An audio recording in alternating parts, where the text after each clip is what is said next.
Abortion laws are being implemented in states like Texas. What Arizona officials and advocates are saying could happen here, coming up. And details on a memorial honoring a Mesa man killed in the first hate crime post 9/11. And with the pandemic, charity races have had to get creative on how to raise funds for charity. See how one group is riding together during COVID times. Cronkite News starts now. Good evening and welcome to Cronkite News on Arizona PBS. I'm Rudy Cavazos. And I'm Raven Payne. Thank you for joining us. Our top story tonight, the battle over women's reproductive rights. Arizona leaders held a roundtable to talk about the Women's Health Protection Act. Cronkite reporter Peyton Muse spoke with Democratic Congressmember Greg Stanton, who is a co-sponsor of the bill. Representatives from across Arizona gathered virtually to talk about the issues surrounding reproductive rights and the Women's Health Protection Act, which is expected to hit the House floor next week. Leaders and advocates say they felt the Texas abortion law is a direct assault against citizens' constitutional right to choose. Democratic Congressmember Greg Stanton says he held the roundtable so he can take their concerns back to Washington, D.C. and talk about the bill. And it's really disheartening to me that in the year 2021, there's so many people that seemingly want to go backwards on protection of constitutional rights, including civil rights and voting rights that we see around the country. And now we see this assault on the constitutional right to choose. I think our country's at its best when we move forward, and that's what I'm going to fight for in Congress. Proponents of the Women's Health Protection Act say the legislation would expand federal protection. The bill has more than 200 co-sponsors in the House and 47 in the Senate. In the newsroom, Peyton Muse, Cronkite News. A strict abortion law that bans abortions at about 6 weeks was recently enacted in Texas. Reporter Julia Sanders spoke with both pro-choice and pro-life organizations to see how this law could end up affecting Arizonans. The new abortion law being implemented in Texas is unlike any other. It is not enforced by the government. Rather, the law is resting on private citizens to enforce it themselves. President of the Center for Arizona Policy, Kathy Herod, says this is a breakthrough for pro-life advocates. The U.S. Supreme Court allowing the Texas heartbeat law to go into effect is a historic breakthrough on how pro-life laws are considered in the courts. It's important to note the ruling was not on constitutional grounds. It was a procedural move. This past April, Arizona Governor Doug Ducey signed Senate Bill 1457 that bans abortion based on genetic abnormalities in the fetus. Planned Parenthood Arizona Vice President of Public Policy, Advocacy, and Organizing Whitney Walker says this was one of the most extreme attacks on reproductive health care in recent years. If you look at the statistics or you look at the polling, majority of Arizonans believe and support a person's right to reproductive health care and a person's right to choice. And so we want to make sure that the message is clear. SB 1457 doesn't take effect in Arizona until September 29th. Herod says the bill is a step in the right direction, and the Texas ban could possibly come to Arizona. The Texas heartbeat law potentially provides a roadmap for other states on how to address the issue of protecting unborn children and their mothers from the tragedy of abortion. Many states, including Arizona, including Center for Arizona Policy, will be watching the courts to see what happens next. Even Walker says the pro-life advocates and officials are on track to make abortion illegal. But Walker and Planned Parenthood are focused on keeping their doors open and advocating for reproductive health care. We want to make sure that elected officials know that legislation that's passed have real dire consequences and impacts on people in Arizona. So we want to make sure that folks have the opportunity for their voices to be heard, for their lived experience to be shared, and for the policy decisions that happen at the state capitol reflect and is influenced by them. In October, the U.S. Supreme Court is expected to hear another abortion case coming out of Mississippi, and the decision on whether to overturn Roe v. Wade could come in June of 2022. In Phoenix, Julia Sandor, Cronkite News. The Biden administration is asking the courts to block enforcement of the Texas abortion ban, but there is yet to be a block. Beginning October 1st, anyone applying to immigrate to the United States will need to be fully vaccinated against COVID-19. U.S. Citizenship and Immigration Services says applicants will need to be fully vaccinated before they can complete an immigration medical exam.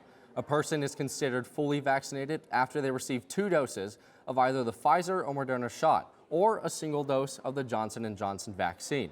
Waivers are expected to be provided for medical reasons, lack of supply, and children who are not eligible for the vaccine. The images are familiar and frightening. The violent clashes as thousands stormed the U.S. Capitol in January to reverse the election. Now authorities are bracing for another rally related to January 6th, as Simon Williams reports from our Washington bureau. On January 6th, when protesters stormed the Capitol, there were few barriers between them and the seat of democracy. But that's not the case for the protests expected here on Saturday. Metal fences backed by cement barricades were put up in the middle of the night Wednesday in anticipation of Saturday's Justice for January 6th rally. Organizers expect as many as 700 will protest the treatment of the hundreds who were arrested in the Capitol insurrection, what the organizers call political prisoners. At least 7 of those defendants are Arizonans, including Jake Chansley, the so-called Q shaman. Organizers have promised a peaceful event, but with emotions running high, federal and local authorities are not taking any chances. We've designated just today, September 18th as a SEER 3 event, which means that the federal government will assist the locals in making sure that we are in fact in a good place. Saturday's event has been organized by Look Ahead America, which has an Arizona chapter, but the local group did not respond to requests for comment. The political prisoner theme was used by Arizona Congressman Paul Gosar and Andy Biggs in July rallies at the Justice Department. Their offices did not respond to multiple calls asking if they would be here Saturday. In the meantime, the preparations are a visual reminder of the possibility of more violence, jarring for visitors like Diego Trevino, who came from Monterrey, Mexico. Yeah, I mean, it was like a little bit weird, like, why is it closed? Like, if it's a really touristic thing. But local officials like U.S. Capitol Police Chief Thomas Manger hope that weeks of preparation will let the Capitol return to normal soon after Saturday's event. The fence will go up a day or two before, and if everything goes well, it'll come down very soon after.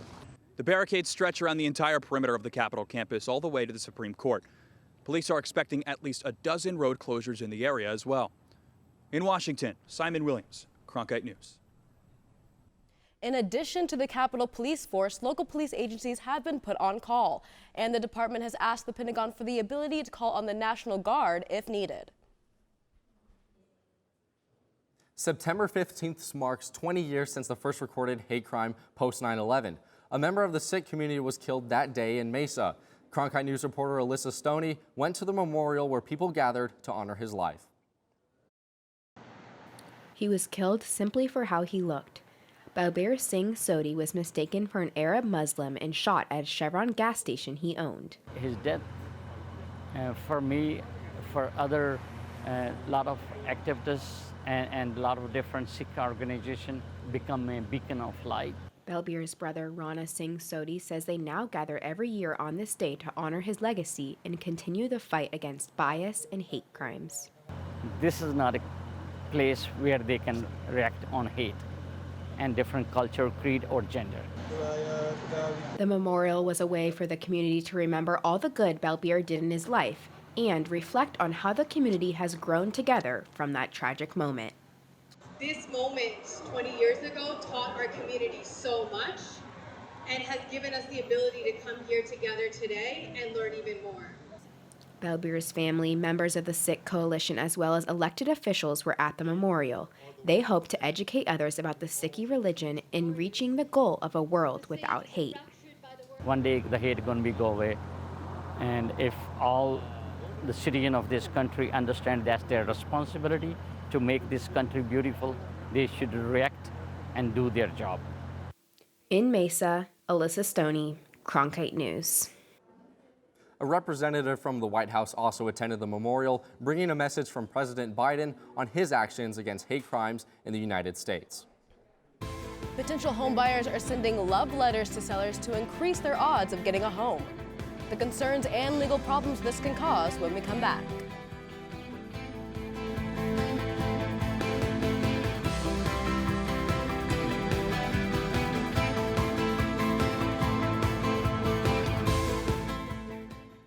Hey, I'm Rick Steves. You know, I don't go anywhere without my passport. And now, thanks to PBS Passport, you can travel with me and watch all 10 seasons of Rick Steves Europe and all my travel specials. This exclusive streaming service is just for our members. Not only can you see all my shows, but you can see thousands of hours of your favorite public television shows. Become a member today and get your passport. Millions of people die every year from drinking dirty water. I would never have felt I had the ability to do something without ASU pushing me. We built filtration systems out of local materials with the people. To see those kids drink clean water for the first time, it's the most rewarding feeling that you can ever have. I went to ASU because I wanted to change the world. The thing I never would have expected is how the world would have changed me. It's a tough market for homebuyers across the country right now, but especially here in the Valley. According to the most recent data from Standard & Poor's, home prices in Phoenix were 29% higher in June than the year before. Rob Winder tells us how homebuyers are getting creative. The pandemic drastically reduced housing inventory. In the Valley, there are less than half the available houses in the market now compared to April 2020. That has homebuyers feeling the pressure, and they want to get any edge they can. But one tactic homebuyers are using may violate fair housing laws. Last year, Nadia and Ernest Sacco bought a home in Gilbert they absolutely love. But it was a long and frustrating process to get there. So this was actually our third home that we tried to buy and finally got it. To get an edge on that bid, the Sackos wrote a letter to the seller and even included a family photo. I introduced our family, names, ages of all of us, what we did for work, and just kind of expressed why we loved this home specifically, the things that we loved about it, the dreams we had for living in this home. The Sackos' offer was taken over 5 others, and they think the letter likely helped. So everyone on our street has grown really close, and so I think they take it very seriously when a new family moves in, that it'll be like a good fit for the street. So-called buyer love letters, like what the Sackos wrote, have become a common practice in the home buying process. But those letters and photos can reveal characteristics about the buyer, such as race, religion, or family status. And that presents a potential risk for discrimination. If you're making your decisions about who to sell your home to based on protected characteristics, again, looking at race, religion, sex, national origin, disability, you run the risk of violating the Fair Housing Act, and you could face a lawsuit. Even seemingly innocuous details in the letter can be problematic. The buyer may write in a love letter, "I can imagine my children coming down the stairs at this home on Christmas morning. You've just disclosed to the seller your familial status and your religious preference." The extent to which these letters actually result in discrimination is unclear. I think it's one of those things that is really hard to prove, but what we do know is that, racism and discrimination has been part of our housing market really forever, and there's still ample evidence that it's happening today. But Ernest Sacco, who is himself a part-time realtor, suggests these letters may also help prevent homes from going to investors. They're snatching up these homes that real people want to own. I just went through this myself. I prefer to sell to someone who's not an investor, regardless of if their offer is the best offer. In fact, according to a recent report from Realtor.com, Phoenix is the #1 market in the country where housing inventory is negatively impacted by investors. So while the Sackos acknowledge the potential problems with letters like theirs, they see benefits as well. Having a way to show someone that your home will be in good hands, the home that you spent, living your life in, I think is a positive thing if biases can be removed. Now, so far, Oregon is the only state to pass a law aimed at curbing these letters. But the Fair Housing Act applies in all 50 states, including here in Arizona. So if you believe you've been a victim of housing discrimination, either as a renter or a buyer, you can contact the Arizona Attorney General's office. In the newsroom, Rob Winder, Cronkite News. We've all been enjoying the sunshine. I know I have, but slightly cooler temperatures are on the way.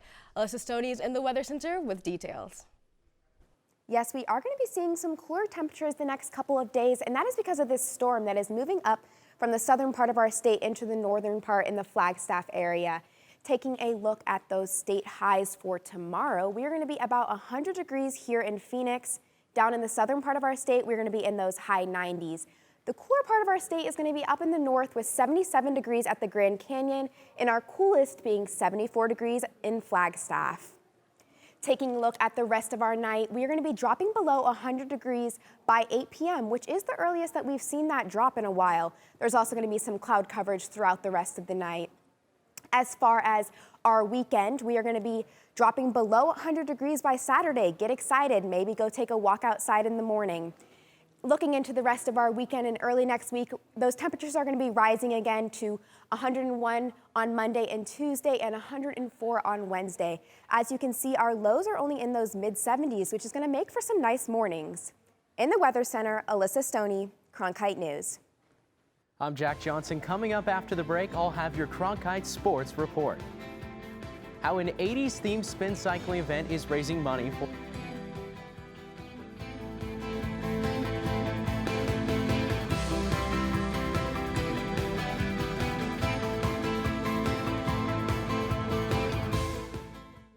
Hey, I'm Rick Steves. You know, I don't go anywhere without my passport. And now, thanks to PBS Passport, you can travel with me and watch all 10 seasons of Rick Steves Europe and all my travel specials. This exclusive streaming service is just for our members. Not only can you see all my shows, but you can see thousands of hours of your favorite public television shows.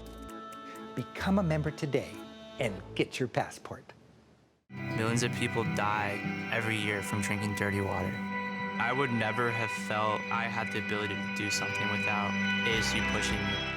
We built filtration systems out of local materials with the people. To see those kids drink clean water for the first time, it's the most rewarding feeling that you can ever have. I went to ASU because I wanted to change the world. The thing I never would have expected is how the world would have changed me.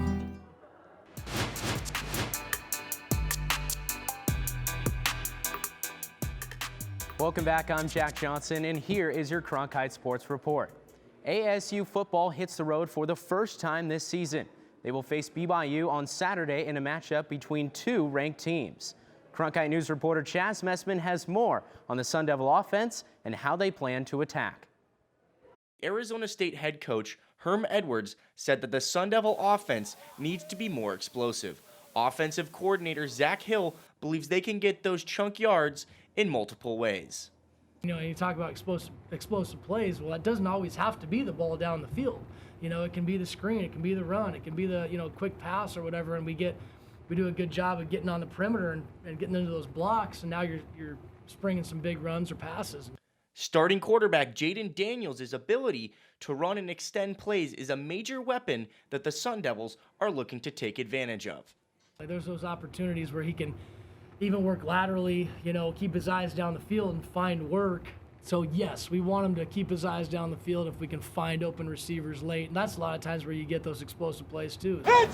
Saturday's matchup against BYU is the first road test for the Sun Devils this season. The whiteout up at Lavelle Edwards Stadium will create a hostile environment unlike many young Sun Devils have ever faced. It's going to be crazy, a lot of those people are there, diehard fans. It's going to be a packed house. It's going to be tough, but I think we can do it. Control what you can control and just focus on your job. Be detail-oriented and create your own energy. The ranked matchup will kick off up in Provo at 7:30 p.m. Arizona time. In Tempe, Chaz Messman, Cronkite News. And wheelchair football made its debut in Scottsdale last weekend. Westworld played host to the first Move United wheelchair football tournament. Players from Ability 360 and the Cardinals wheelchair football team competed in the event. Players say their goal is to show fans how exciting wheelchair football can be, as they liken it to, quote, bumper cars on steroids. It certainly had all of the energy and big hits of a football game. Over 100 athletes, including many from several NFL-sponsored teams, were on hand. Organizers say they hope to expand the league in the near future. After COVID-19 forced countless cancellations, some charities are welcoming back fitness events to raise funds. By being back in person, these events celebrate camaraderie, good causes, and raise millions of dollars. From our Los Angeles bureau, Cronkite News reporter Jude Binkley takes us to one of these fundraisers. Flashing neon lights, pyrotechnics, bumping music. No, this isn't a rave, it's Ride the Night, an annual fundraiser for cancer research. Spin cyclists overlook the Manhattan Beach Pier and pedal hard to 80s music while being illuminated by lights. It's been 847 days since these cyclists have been able to ride together. The event was held virtually last year and was rescheduled for May earlier this year. Here we are in September, which is really not our usual time of doing it, but and we had a shorter span of time to plan and organize and all kinds of other curveballs, but we felt like we really needed to, because I think during all this, people are still suffering from cancer, and we really owe it to our community to do it. The cause means a lot to founders and participants alike. Their fundraising efforts going to support 3 nonprofit cancer charities. We all have to deal with cancer at some point, whether it's ourselves or people we love, and actually have a dear friend who's fighting with stage 4 pancreatic cancer right now, so I think for me it means a lot just writing for her. During COVID, charitable giving has been on the rise. According to an annual report on philanthropy, giving by foundations reached an all-time high of over $88 billion in 2020. The event acts as the pre-party the night before the Tour de Pier, the fundraiser in its 9th year, choosing to move charity forward by riding in place. It's a bit of a unique format in that you don't have to organize a route, and you have an audience here that is, effectively yours, which tomorrow will be a 5-hour event. And so you have an opportunity to really, convey the inspiration and the message that we're trying to get across as it relates to cancer. To date, these events have raised over $8.7 million for cancer research. Between tonight and tomorrow's Tour de Pier, they plan on riding past the $900,000 mark. In Manhattan Beach, Jude Binkley, Cronkite News. Tour de Pier plans to return to its normal scheduling next year with the aim to come back to Manhattan Beach in May 2022. And that does it for this Cronkite Sports Report. Rudy and Raven, let's go back to you. The Scottsdale Center for Performing Arts and the Scottsdale Museum for Contemporary Arts announced their new COVID policies. What do you need to do to enjoy the arts when we come back?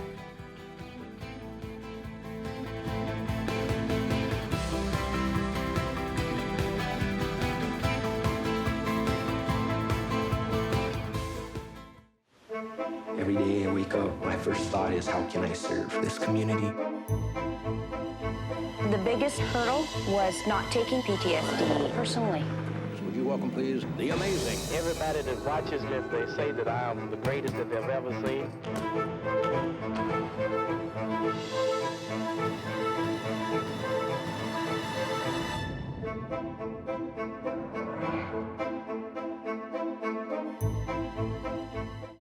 I was so excited when I learned that I was going to be the next moderator of Washington Week. I was incredibly lucky to be mentored by Gwen Ifill, and what that gave to me was this confidence that I could be my full self and that I was deserving of whatever spaces I was in. Welcome to Washington Week. I also feel this great joy in taking the helm of Washington Week, knowing that I can mold it and make it my own, but also make sure that it is still within the legacy and the tradition that made it so great for all of these years. Your favorite member benefit is getting better and bigger. This is wonderful. Over the next year, Passport is adding new shows and doubling the number of episodes for you to stream. They give us all that they've got. From your favorite cooking and travel series. Even the stairs are breathtaking. To history specials and award-winning documentaries. Better and bigger. That really is the fun part. Stream on any device with Passport on the PBS Video app. It's prime time on your time. Watch Prime Afternoons every weekday on Arizona PBS. Did you miss a show in the evening? Then catch up on Prime Afternoons, your favorite dramas. No more bloody heroics. Antiques Roadshow. Really? Nature and Nova. It's time to reintroduce some wonder into this miracle of nature. All of the best from PBS on Prime Afternoons. Weekdays starting at 1:30, only on Arizona PBS. With the Delta variant causing an increase in COVID cases, Scottsdale Arts is making some changes to its policies. The policy takes effect October 1st, and officials say it's intended to help keep both performers and patrons safe. The Scottsdale Arts president says the policy does not violate the governor's ban against requiring people to reveal their vaccine status. That's because showing proof of vaccination is optional. Setting up this policy will probably give more members of our community a sense of safety about participating again, because we are setting a clear signal that we want to keep people as safe as we possibly can. And so far, the response at the box office since we've announced this yesterday has been much more positive than negative. The negative test must be taken within 72 hours of attending a show, and patrons are urged to arrive early to the events. And to those who don't want to provide either a negative test or proof of vaccination can get a full refund. That's it for Cronkite News tonight. Thanks for joining us. For top Arizona stories anytime, go to cronkitenews.azpbs.org.